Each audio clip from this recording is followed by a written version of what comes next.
Hello बच्चों, चलिए प्रश्न को पढ़ते हैं।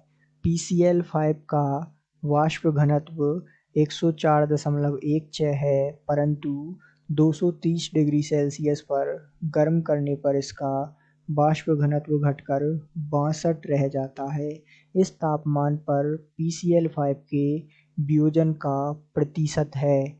आपको विकल्प दिए हुए हैं। विकल्प ए है 6.8%, विकल्प बी है 68%, विकल्प सी है 40% और विकल्प डी है 64%।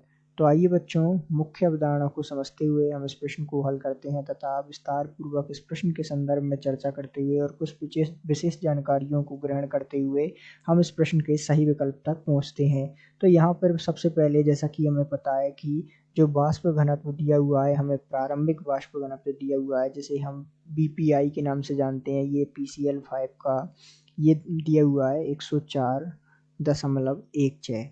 इसी प्रकार जो अंतिम वाष्प घनत्व हमें दिया हुआ है PCl5 का, ये कितना दिया हुआ है, तो इसे हम जो प्रश्न अनुसार दिया है उसका मान है 62। अब सामान्य रूप से हमें निकालना क्या है, यहाँ पर निकालना है हमें वियोजन का प्रतिशत। तो वियोजन का प्रतिशत ज्ञात करने से पहले आइए कुछ चरणबद्ध रूप से इस सवाल को हल करते हैं। जैसे कि PCl5 है, ये किस प्रकार जो है टूटेगा, तो ये जो है PCl3 प्लस Cl2 में वियोजित होगा। सामान्य रूप से t बराबर 0 की स्थिति में होता क्या है कि ये जो है पूर्ण रूप से उपस्थित है, इसका मान 1 है, और ये जो है प्रारंभ में बिल्कुल उपस्थित नहीं है, अर्थात इनका मान 0 है। इसी प्रकार यहाँ t बराबर t समय पर इसकी स्थिति क्या है कि ये जो है इसकी मात्रा अल्फा कम हो जाती है, अर्थात 1 माइनस अल्फा, और ये जो है टी समय पर अल्फा अल्फा बन जाते हैं। यहाँ तक जो है हमने इस प्रश्न को देखा। अब जैसा कि हम जानते हैं कि टोटल अर्थात कुल मूल यदि हम देखें यहाँ पर, तो हम इनको जोड़ देंगे, अर्थात कुल मूल निकालेंगे तो 1 minus alpha plus alpha plus alpha, तो इसका मान आ जाएगा 1 प्लस अल्फा। ये जो है हमारे पास कुल मूल आ गए। अब यहाँ जैसा कि हम जानते हैं कि जो वाष्प घनत्व होता है वो समानुपाती होता है 1/मोल के। अब इसका प्रयोग करते हुए हम आगे इस सवाल को हल करेंगे। तो आइए किस प्रकार हम सवाल को हल करते हैं, चरणबद्ध रूप से देखते हैं।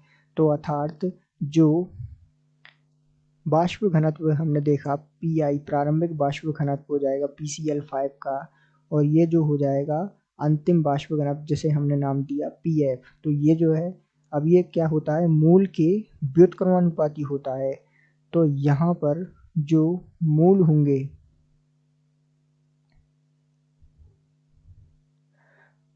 वो होंगे कि इसके जो है अंतिम मूल हो जाएंगे। सबसे पहले हम ले लेंगे अंतिम मूल किसके, PCl5 के, क्योंकि व्युत्क्रमानुपाती होता है ना, और नीचे आ जाएंगे इसके प्रारंभिक मूल। तो इन सब का मान हम रख लेंगे, जो जो दिया है और जो नहीं दिया उसे ज्ञात कर लेंगे। तो यहाँ सामान्य रूप से 104.16 दिया था हमें, और इसका मान दिया था हमें 62 प्रश्न अनुसार।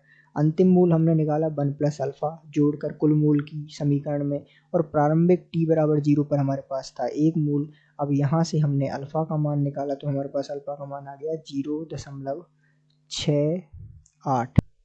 अब चूंकि हमें चाहिए क्या यहाँ, तो हमें चाहिए वियोजन की मात्रा। तो वियोजन की मात्रा